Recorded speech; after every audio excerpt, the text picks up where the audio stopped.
सभी को राम राम। मैं YouTube channel Jairam education centre में आप सभी का स्वागत है। वीडियो शुरू करने से पहले बता देना चाहता हूं कि यदि आप मेरे चैनल को सब्सक्राइब नहीं किए हैं तो सब्सक्राइब कर दीजिए और अपने दोस्तों के पास शेयर कर दीजिए। देखिए, कहा जाता है कि अपनी जो शोभा है, अपना जो बड़ाई है, अपनी मुख से शोभा नहीं देता है कहना, यानी कि अपना जो बड़ाई है, अपनी जो खूबी है, किसी के सामने अगर बात बताते हैं तो ये शोभा नहीं देता, बल्कि आपकी खूबी जो कोई दूसरा व्यक्ति गाता है या बयां करता है किसी के सामने तो सबसे बड़ी शोभा देता है, बहुत सुंदर लगता है। ठीक उसी तरह हमारी मातृभूमि को, भारतीय भूमि को विदेशी यात्री मैक्स मुलर जी ने शोभा को वर्णन करते हुए कहते हैं कि ये जो भारत है, सर्वविध संपदाओं से परिपूर्ण देश भारत है। देखिए अभी कितनी बेहद खूबसूरत वातावरण है, एक बार नज़ारा देख लीजिए। आप भी नज़ारा देखकर बयां कर सकते हैं कि इस खूबसूरती का क्या नाम दिया जाए। बेहद खूबसूरत वातावरण है। और इसके साथ साथ कहा जा सकता है कि हमारा जो भारत माता है, हमारी भारत माता की जो आत्मा है, गांव में वास करती है।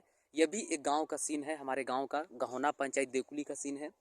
देखिए कितनी खूबसूरत सरसों का फसल लगा है, लहलहा रहा है। आज इसी खूबसूरत वातावरण में हम कुछ जानकारी प्राप्त करते हैं। वो भी जानकारी क्या है, तो आज हम जानकारी महात्मा गांधी के द्वारा प्रथम जो आंदोलन चलाया गया था उसी आंदोलन के बारे में जानेंगे। तो वो आंदोलन क्या है, तो आंदोलन का नाम है चंपारण सत्याग्रह।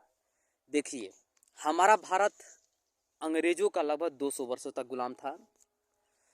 उस 200 वर्षों में हमारे भारतीय अर्थव्यवस्था का विकास तो नहीं हुआ, बल्कि जमकर शोषण किया गया। उसी शोषण के साथ साथ हमारे बिहार और बंगाल के जो किसान भाई थे, उन किसानों पर अंग्रेजी शासन के द्वारा 3 कठिया व्यवस्था लाई गई थी। खासकर कहा जाए तो हमारे चंपारण में उस 3 कठिया व्यवस्था के तहत किसान भाइयों को 1 बीघा की खेती में 3 कट्ठा नील की खेती उपजानी पड़ती थी। और जिस खेत में नील की खेती उपजाई जाती थी, उस खेत की जो भूमि होती थी लवणीय, क्षारीय और उसकी जो ह्यूमस की मात्रा होती थी, उर्वरता, जो उसकी फसल उपजाने की जो क्षमता होती है, जो मिट्टी की जो खूबी होती है, वो पूरी तरह से समाप्त हो जाती है। पूरी तरह से भूमि जो होती है बंजर हो जाती थी नील की खेती करने के बाद। तो अब हम दूसरा तो कोई फसल उपजा नहीं सकते।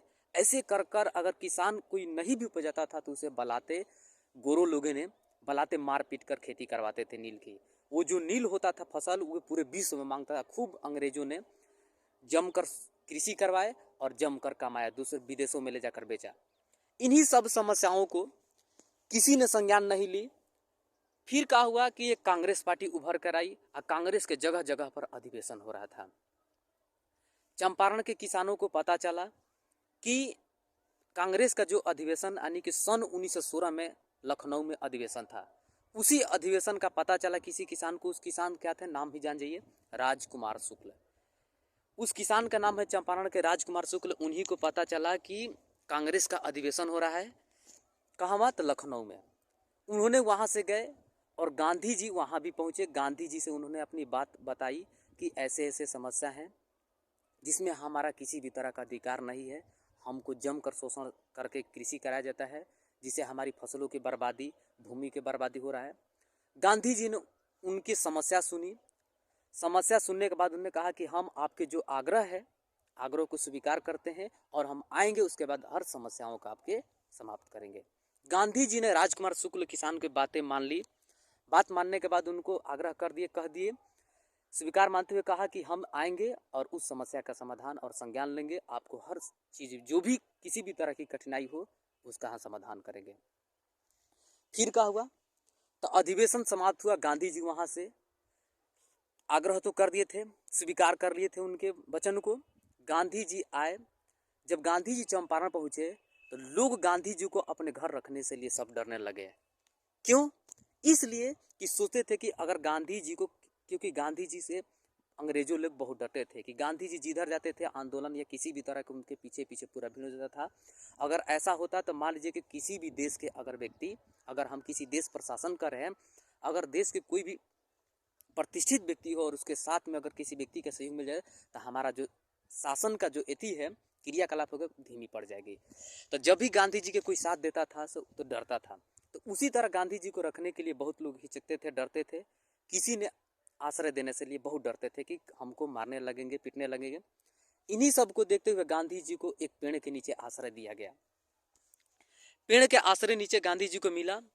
उसी पेड़ के नीचे गांधी जी के एक कुटिया बना। कुटिया में कई दिनों तक रहकर गांधी जी ने सबसे पहले लोगों के बीच जाकर बातचीत की है, सोचे समझे। और देखिए बता देते हैं, कोई भी व्यक्ति हो, अगर उस व्यक्ति को अधिकार दिलाना है, उस व्यक्ति को अधिकार के बारे में जानकारी दिलाना है, सबसे पहले उस व्यक्ति को शिक्षित की जाए।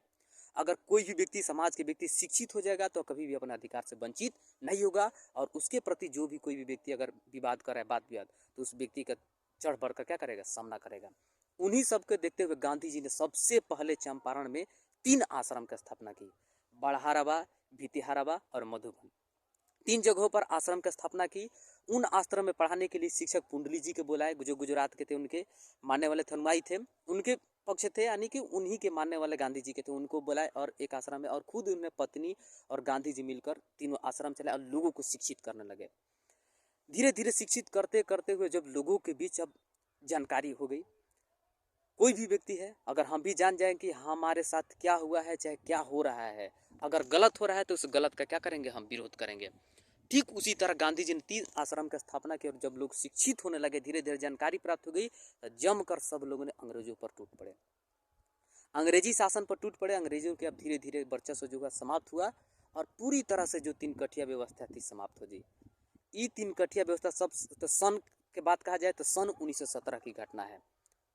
तो गांधी जी के सहयोग से बिहार और बंगाल के किसान, खासकर चंपारण में 3 कठिया जो व्यवस्था थी अंग्रेजों के द्वारा लगाई गई, समाप्त हुई और किसानों को मुक्ति प्राप्त हुई, जिसे हम चंपारण सत्याग्रह के नाम से जानते हैं। देखिए, ये पूरा दीर्घ उत्तरीय हम बता दिए प्रश्न। अगर आप एग्जाम देना चाहते हैं